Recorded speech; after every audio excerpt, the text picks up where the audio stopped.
Hey everyone. Before we get into tonight's episode, I just want to take a quick moment to say I'm sorry for the unexpected break these past 2 weeks. My family and I have been pretty sick, and I needed to step away to rest and take care of things at home. I have missed being here with you more than you know. This space, these stories, and this little community means so much more to me. So being quiet for a bit wasn't easy, but it was necessary. Thank you for your patience, your understanding, and for still being here. Truly, it means everything. Now let's get into tonight's episode. Welcome back to Hexes, Haunts, and Howls. I'm your host, Cupcake. Today is episode 4 of Stars, Stripes, and Secrets, a series where we dive into leaked government documents and classified mysteries. The official statement was simple. There was nothing to worry about.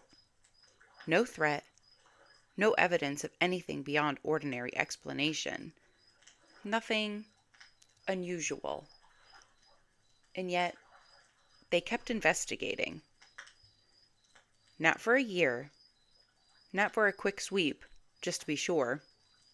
17 years. Thousands of sightings. Reports filed, analyzed, archived. Pilots, radar operators, people trained to know what they are looking at. And still, case after case was closed with answers that didn't quite fit. Some were labeled unexplained, but not convincingly. Others, they were never explained at all. So it leaves a quiet question sitting just beneath the surface. If there was truly nothing there, why did it take nearly 2 decades to say so? And why, even then, were so many questions left unanswered? On paper, Project Blue Book sounded simple, clean, reassuring even. An official program, a structured investigation, answers where there had once been uncertainty. It was established by the United States Air Force in 1952, right in the thick of the Cold War, a time when the sky wasn't just a place of wonder, but of fear. Anything unidentified wasn't just mysterious. It could be dangerous. A foreign aircraft, advanced surveillance, something unknown, and therefore, something potentially threatening. So the mission of Project Blue Book was clearly defined. Investigate UFO sightings. Determine whether they posed any kind of national security threat. And just as importantly, provide scientific explanations for what people were seeing. Not speculation, not panic, explanation. At least, that was the goal. Over the course of its operation, Project Blue Book collected more than 12,000 reports from civilians, pilots, military personnel, people from all walks of life, all over the country. These weren't just late-night stories whispered in the dark. Many were documented carefully, sometimes even supported by radar data, photographs, or multiple witnesses describing the same event from different locations. Each case was supposed to be examined, categorized, and explained. And for a large portion of them, they were. According to the official reports, the majority of sightings were ultimately identified as ordinary objects or natural occurrences, things that, under the right conditions, could easily be misunderstood. Weather balloons drifting silently at high altitudes, catching sunlight in strange ways. Commercial or military aircraft viewed from unusual angles, their movements distorted by distance or speed. Astronomical objects, planets like Venus or stars low on the horizon, appearing brighter, larger, and closer than expected. Even atmospheric phenomena, temperature inversions, reflections, or rare cloud formations capable of bending light and creating illusions in the sky. Individually, these explanations make sense. Taken together, they paint a picture of a world where most mysteries can be solved, if you just look closely enough. And that was the public-facing purpose of Project Blue Book: to reduce fear, to provide clarity, and to reassure people that what they were seeing wasn't something to worry about. Because if every light in the sky can be explained, then there was nothing unknown out there. Nothing watching, nothing visiting, nothing to fear. But here's where things start to feel a little less certain. Because even with all those explanations, not every case was resolved. Out of the more than 12,000 reports, hundreds remained officially classified as unidentified.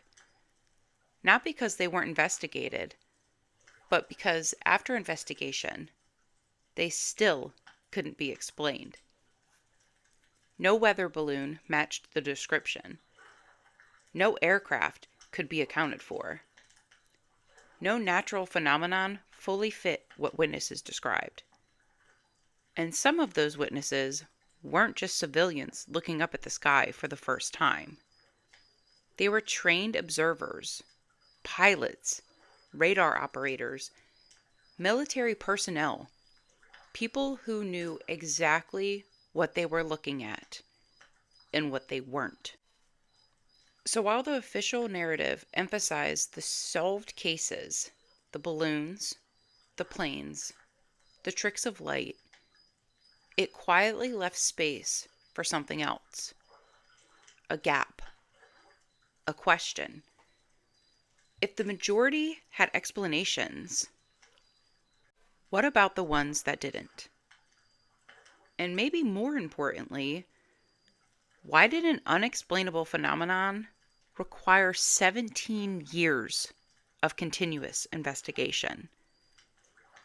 17 years of collecting reports, 17 years of analyzing sightings, 17 years of quietly documenting things that, at least in some cases, resisted explanation. On paper, Project Blue Book was about answers. But when you sit with it for a moment, it starts to feel like it was about something else. Control of the narrative. Reassurance, even when reassurance wasn't entirely complete. A way to tell the public, we're looking into it, we've got it handled. Even if behind closed doors, not everything was as easily explained as it seemed. And that's the version of Project Blue Book most people know. A government program, a catalog of sightings, a system designed to turn the unknown into the known. But as we move forward, that clean, official story starts to unravel just a little. Because what it was on paper is not always what it felt like in practice.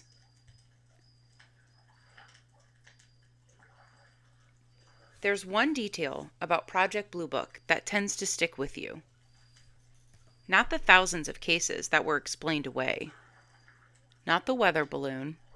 Not the aircraft. Not the light playing tricks in the sky. It's the number that didn't go away. Out of more than 12,000 recorded sightings, over 700 remained unexplained. And not in the way you might expect. These weren't cases brushed aside as not enough information. They weren't incomplete reports or vague stories that couldn't be followed up on. These were investigated, documented, analyzed, and still left without answers. Officially labeled as unidentified. And that word matters. Because unidentified doesn't mean ignored. It doesn't mean forgotten. It means something was seen, tracked, sometimes even recorded, and could not be matched to anything known. No aircraft, no water balloon, no natural phenomena, nothing that fit. And when you really sit with that number, 700, it starts to feel heavier. Because it's easy to dismiss one strange sighting, even a handful, but hundreds? Hundreds of moments where something appeared in the sky and resisted explanation. That's 17% of the sightings left without answers. That is harder to brush off. And it becomes even more unsettling when you look at who was reporting these encounters. These weren't just random witnesses glancing up for a second and guessing at what they saw. Many of these reports came from people trained to observe the sky. Pilots, both commercial and military, who spent countless hours navigating airspace, who know the difference between aircraft, a star, or something that doesn't belong. Radar operators tracking objects not just visibly, but electronically, watching movement, speed, direction, things that can't be explained away by a trick of the light. Military personnel trained to identify potential threats quickly and accurately, especially during a time when misidentification could have serious consequences. These are people whose jobs depended on recognizing what they were looking at. And in case after case, they couldn't. Some described objects moving in ways that didn't match any known aircraft capabilities. Sharp turns at high speeds, sudden stops midair, acceleration that seemed impossible. Others reported objects appearing on radar, confirmed by multiple systems, only to vanish without a trace. Not fading, not flying out of range, just gone. And when those kinds of reports come in from multiple sources, from trained observers, sometimes even corroborated by both visual sightings and radar data, it becomes harder to dismiss them as a simple misidentification. Because at that point, it's not just one person's perception. It's layered, observed, confirmed, at least in a sense that something was there.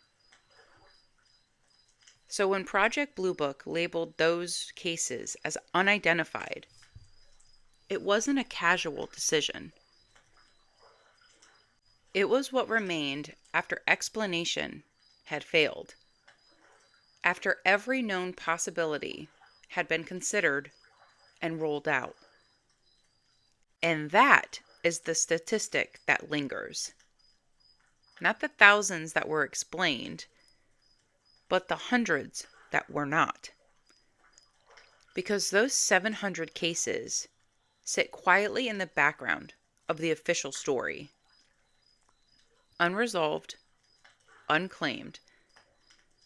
A reminder that even without a program designed to explain everything, there were things that couldn't be explained at all. And maybe that's the part that stays with people. Not the idea that the government looked into UFOs, but that after 17 years of investigation, they still have a file full of cases that didn't fit anywhere. And no matter how you look at it, skeptically, scientifically, or with a sense of curiosity, that leaves a question hanging in the air. If trained observers, backed by radar and investigation, couldn't identify what they were seeing, then what exactly were they looking at?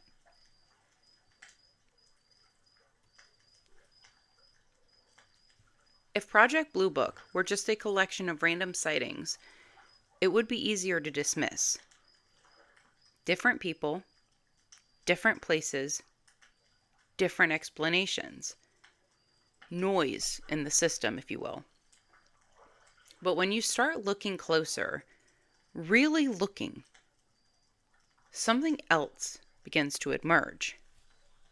Patterns. Quiet ones. Subtle. Easy to overlook if you're only focused on individual cases. But across years of reports, they're there. And they're consistent.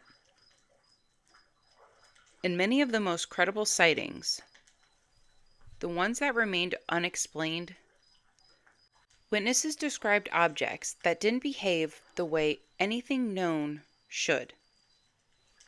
Not just unidentified in shape or origin, but in movement. Objects that could outmaneuver known aircraft.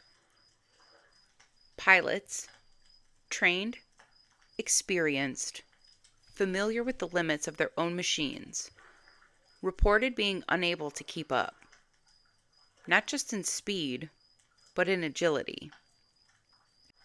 Whatever they were observing didn't turn the way planes turn. No wide arcs, no gradual banking, just sharp, precise movements. Then there's the acceleration.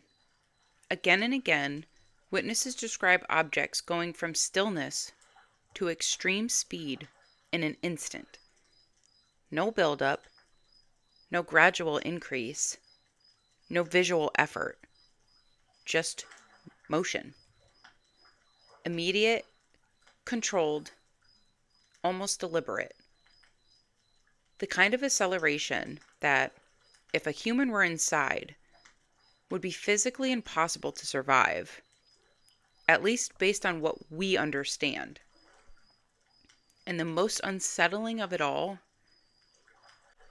no visual propulsion, no wings, no exhaust, no sound that matched what you expect from something moving that fast. Just objects in the sky, moving with purpose, but without clear means of doing so. Individually, any of these details could be questioned. A trick of perspective, a misjudged distance, an instrument error. But that's where the patterns become difficult to ignore. Because these weren't isolated descriptions, they were repeated across different states, different years, different witnesses who had never met and never compared notes. And yet, they describe the same kind of movement. The same sudden acceleration, the same absence of propulsion, the same sense that whatever they were seeing didn't operate within the rules they understood. And these reports weren't vague. They were detailed, carefully documented, often including time, altitude, direction, weather conditions, information that allowed investigators to try and recreate, explain, or debunk what had been seen. In many cases, there were multiple witnesses describing the same event from different vantage points. Sometimes, those visual reports were backed by radar, objects tracked electronically, moving in ways that matched what people were seeing with their own eyes, appearing, changing direction, accelerating, then disappearing. Not just one system picking it up, but multiple confirmations. And still, no clear explanation. That's where the disturbances become harder to ignore. Because patterns suggest something more than coincidence. They suggest consistency. And consistency suggests something real.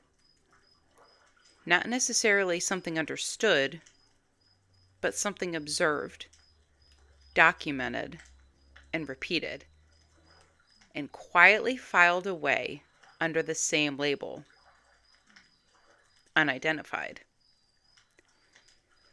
Project Blue Book, on the surface, was about breaking down the unknown into manageable explanations.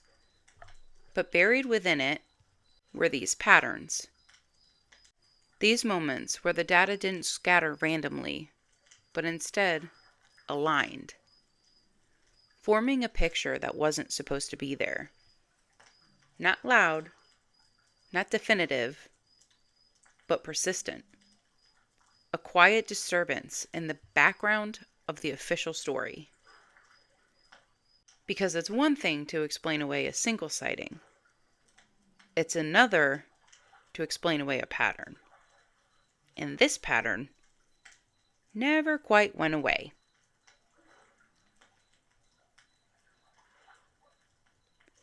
On the surface, the message was clear, calm, controlled, reassuring. According to the official stance, there was nothing to worry about. No evidence of extraterrestrial involvement. No indication of a threat to national security. No reason for public concern. The unknowns, they suggested, were simply gaps waiting to be filled, misidentifications, complete data, or phenomena that would eventually be understood. Everything was under control. Everything had an explanation, or would have one soon. That was the version presented to the public. The version meant to steady nerves. But behind that steady voice, the tone wasn't always the same. Because internally, within memos, reports, and communications that weren't meant for public reassurance, a different picture starts to take shape. Not panic, but not certainty either. There was ongoing uncertainty. Despite years of investigation, there were still cases that resisted explanation. Cases that didn't fit neatly into categories, that couldn't be closed with a simple label. And those cases weren't ignored. They were monitored, tracked, revisited. The investigation didn't just end when an answer wasn't found. It lingered, quietly continuing in the background. And there was something else too.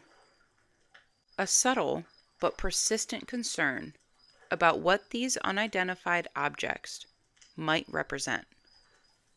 Not necessarily where they came from, but what they could do.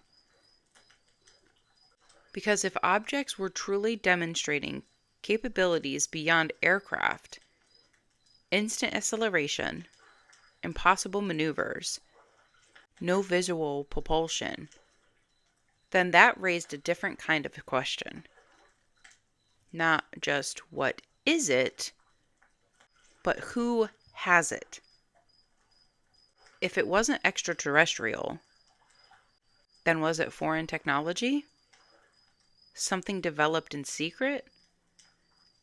Something advanced enough to outpace anything currently known? That possibility, unspoken publicly, but present internally, carried its own kind of weight. Because during the Cold War, the idea of an unknown aerial capability wasn't just interesting, it was concerning. So while the public was being reassured, no threat, no evidence, nothing to worry about, internally, the investigation remained open-ended. Questions continued. Possibilities were considered. And the unknown stayed unknown. That's the core tension of Project Blue Book. Two narratives existing side by side. One outward facing, designed to calm. One inward facing, shaped by uncertainty.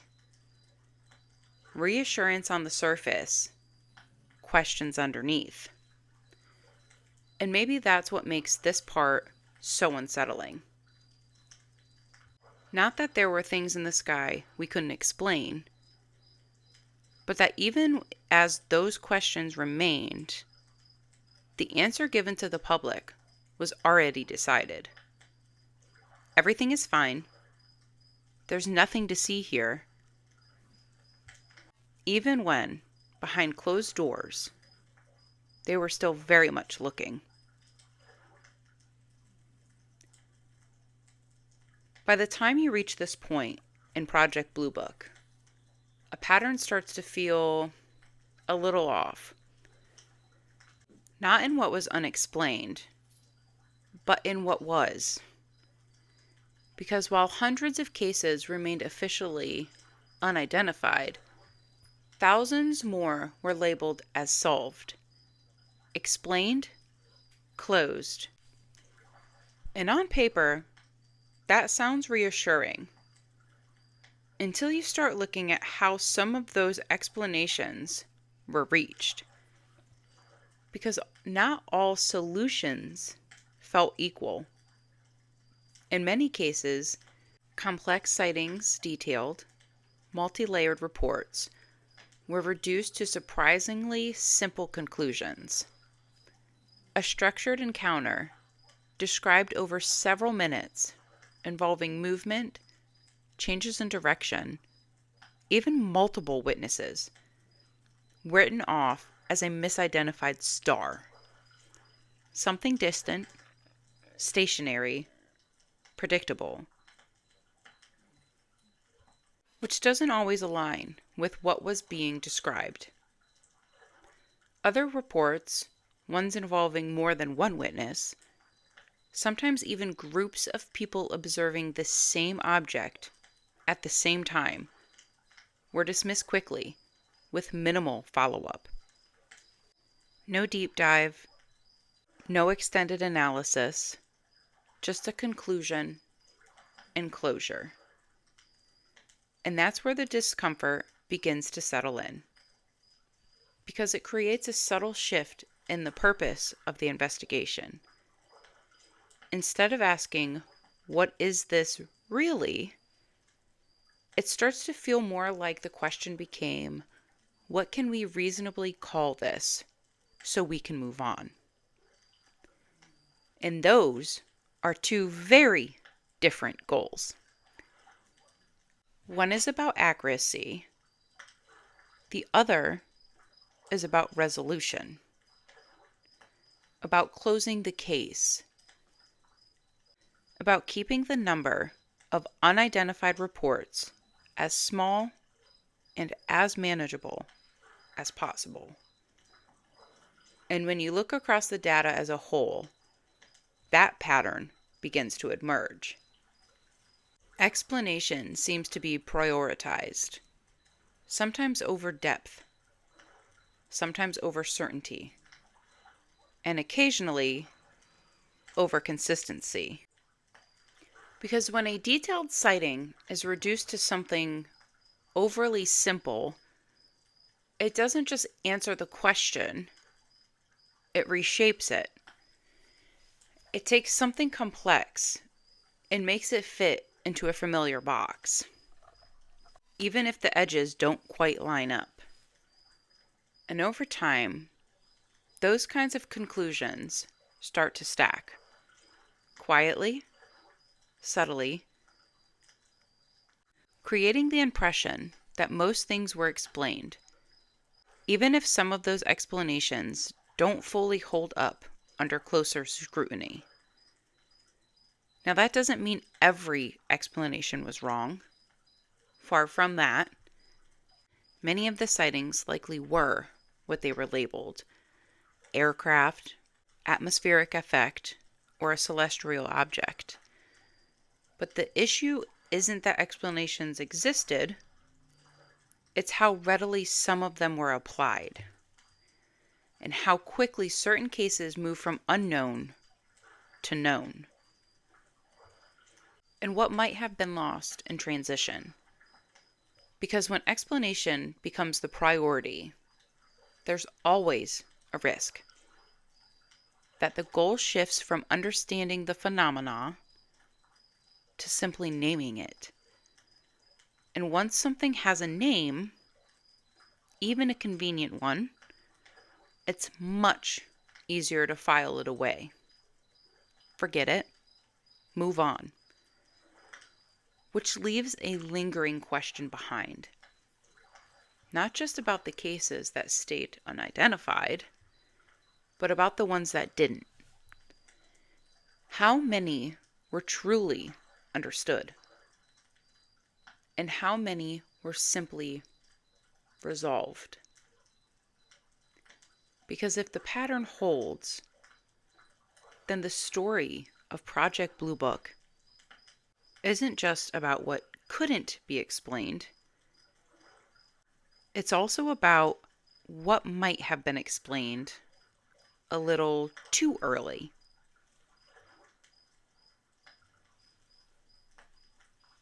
After years of investigation, thousands of reports, and hundreds of unanswered cases, Project Blue Book didn't slowly fade out. It ended. Officially. Decisively. And that ending came with the introduction of something meant to close the door once and for all. The Condon Committee. Formerly known as a scientific study led by physicist Edward Condon, the committee was tasked with reviewing UFO data and determining, once and for all, whether the phenomenon warranted continued scientific attention. On paper, it sounded like the final step, an independent review, a definitive conclusion, a way to settle the question. And when the report was released, the conclusion was clear. UFOs were not considered a field worthy of further scientific study. There was no evidence suggesting a threat to national security, no indication of extraterrestrial origin, nothing, ultimately, that justified continued investigation. And with that conclusion, the path forward was decided. In 1969, Project Blue Book was officially shut down. 17 years of reports, analysis, and unanswered questions brought to a close. Case closed. At least, that's how it was presented. Because on the surface, the Condon report gave the government exactly what it needed: a scientific justification to stop looking. A way to say, with authority, we've studied this, there's nothing there.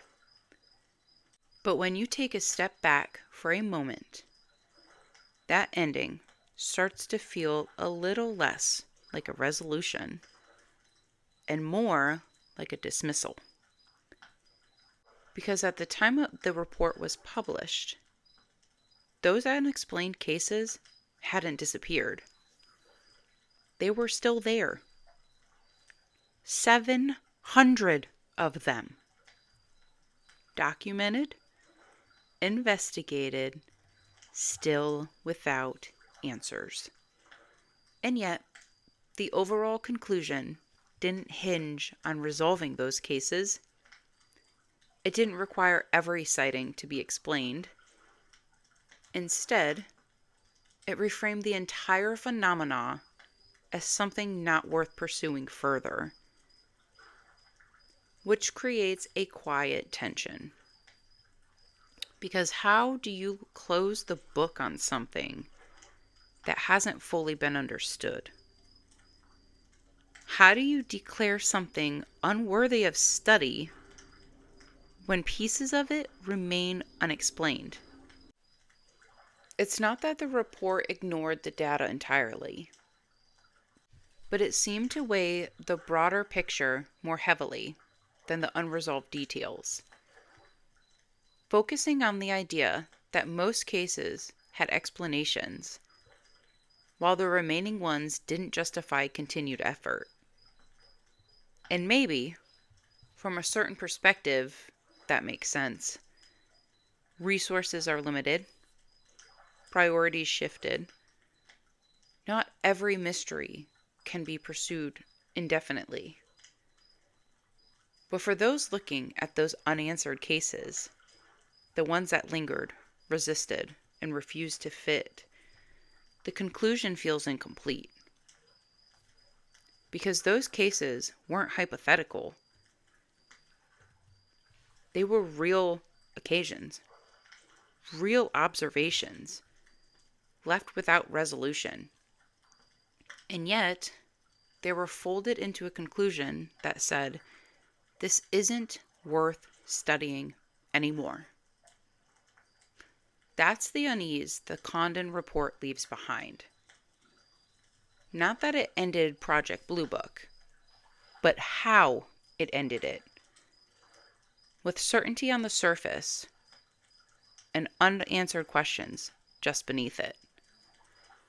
A final statement that sounded definitive, while quietly stepping away from the very mysteries that made the investigation necessary in the first place. And just like that, the official search was over. Even if the phenomena itself wasn't.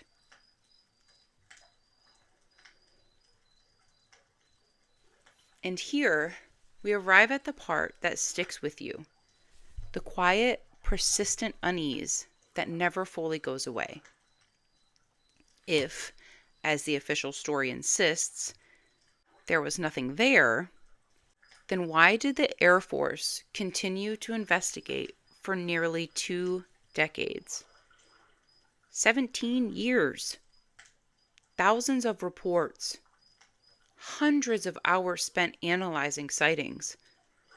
Programs, memos, investigations, all dedicated to something that simply posed no threat and had no significance. If every case had an explanation, if the skies were just filled with misidentified stars, weather balloons, and routine aircraft, then why do over 700 cases remain on record as truly unexplained? Not dismissed, not marked insignificant data, unexplained. Confirmed, detailed, observed by trained pilots, radar operators, and military personnel. If there was nothing extraordinary happening, why did these accounts persist? Why did patterns emerge? Sudden acceleration, impossible maneuvers, objects with no visible means of propulsion, described consistently across time and location, sometimes corroborated by radar. The official narrative provides answers, simple, neat, comforting answers. But the data whispers something else. Something that doesn't quite fit the tidy story. A reminder that even after the Condon Report, even after Project Blue Book closed its doors, some questions remained. And maybe they always will. What were these objects? Where did they come from? And why, despite decades of study, do some of them continue to defy explanation? This is the lingering question, the one that stays with you long after the files are closed, long after the reports are tucked away. Because sometimes the absence of an answer is the most unsettling thing of all. Even though Project Blue Book ended in 1969, the story didn't really stop there. Decades later, the question raised by those unexplained cases are still quietly present. Today, the government has shifted its language, talking about unidentified aerial phenomena, UAPs, rather than UFOs. Reports are still collected. Analysis still happens. Sightings continue to surface. The difference is subtle. Terminology has changed. Procedures have evolved. But the underlying truth remains. The questions never actually went away. Whatever was being seen then, in the 1950s and 60s, continues to echo in the present. And just like back then, some mysteries resist explanation, leaving us to wonder what is still out there, quietly observed, quietly recorded, and quietly unresolved.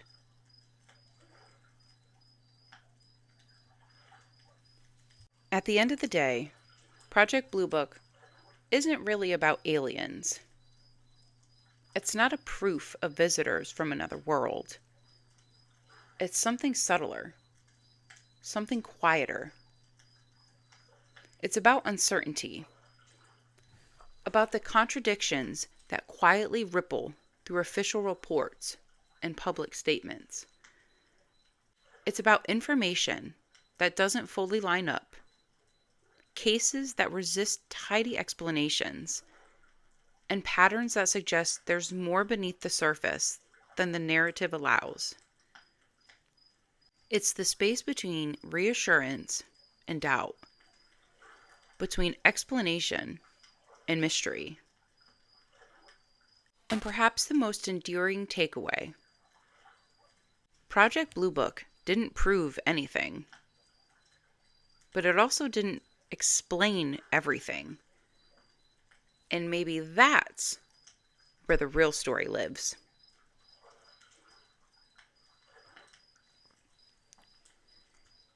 If you've ever seen something in the sky that didn't quite make sense, strange lights, unusual movements, or an unexplained aerial encounter, I'd love to hear about it.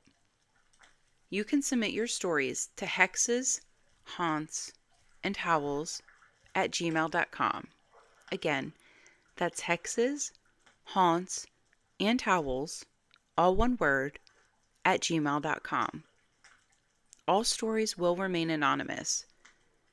Your experiences are valued and respected, and sharing them helps keep this conversation alive.